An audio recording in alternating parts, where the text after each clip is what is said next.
বৃহস্পতিবার ঢাকা ৯ আসনের খিলগাঁও বউবাজার এলাকায় নির্বাচনী প্রচার চালান স্বতন্ত্র প্রার্থী তাসনিম জারা। ভোটারদের দ্বারে দ্বারে যেয়ে ভোট চান তিনি, দেন নানা আশ্বাস।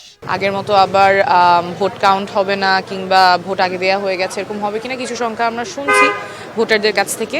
তবে যে উচ্ছ্বাস নিয়ে সবাই প্ল্যান করছেন, মুখিয়ে আছেন, সেরকম উৎসবমুখর পরিবেশেই যাতে একটা সুষ্ঠু নিরাপদ নির্বাচন হয় সেটাই আশা থাকবে। সিদ্ধেশ্বরী এলাকায় নির্বাচনী প্রচারে অংশ নেন ১১ দলের জোটের প্রার্থী এনসিপির নাসির উদ্দিন পাটোয়ারি। তিনি জানান, জনগণের কাছে ইতিবাচক সাড়া পাচ্ছেন তার শাপলাকলি প্রতীক। আমার বেসিক্যালি যেটা ভোট রেশিওতে women and young generation, gen Z generation, তারা বেশি টার্ন আউট করবে, সবচেয়ে বেশি। মিরপুর ১-এর বিভিন্ন স্থানে গণসংযোগ করেন ঢাকা ১৪ আসনের ১১ দলীয় জোটের প্রার্থী জামায়াতে ইসলামীর ব্যারিস্টার মীর আহমেদ বিন কাশেম আরমান। তার সমর্থনে প্রচারণায় অংশ নেন ডাকসু ভিপি সাদিক কায়েম। নির্বাচনের পরিবেশ নিয়ে সন্তোষ প্রকাশ করেন তারা।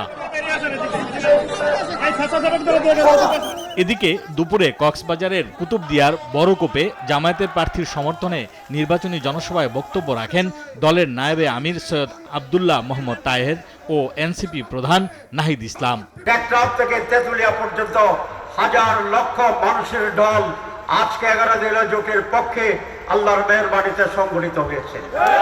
তাদের রক্তের উপর দিয়ে তারা নির্বাচনে অংশগ্রহণ করছে এবং ভোট যাচ্ছে। জুলাই বিপ্লবের ফলে এই নির্বাচন সম্ভব হয়েছে। জুলাই বিপ্লবের ফলে আমরা নতুন বাংলাদেশ, নতুন কুতুবদিয়া তৈরি করার স্বপ্ন দেখতে পাচ্ছি। এর আগে বরিশালে নির্বাচনী প্রচারণায় বাসদের প্রার্থী ডাক্তার মনীষা চক্রবর্তী বলেন, জয়ী হলে নারীদের কর্মসংস্থান বাড়াতে ও বরিশালকে পর্যটন নগরী করার লক্ষ্যে কাজ করবেন তিনি। যে নানান সাম্প্রদায়িক শক্তি তারা নারীদেরকে ঘরে ঢুকাতে চাচ্ছে, বাংলাদেশকে আফগানিস্তান বানাতে চাচ্ছে, নারীদের কাজ করার প্রয়োজন নাই, এই ধরনের স্পর্ধামূলক মন্তব্য তারা করছেন। ফলে আমরা মনে করি যে এটা নারীদের বিকাশের পরিবেশকে আরো বাধাগ্রস্ত করছে। যে জোট বা দলের প্রার্থী হোক না কেন, সবাই সুশাসন নিশ্চিত করার অঙ্গীকার করেন তাদের প্রচারণায়। আশিকুল আলম, দেশ টিভি, ঢাকা।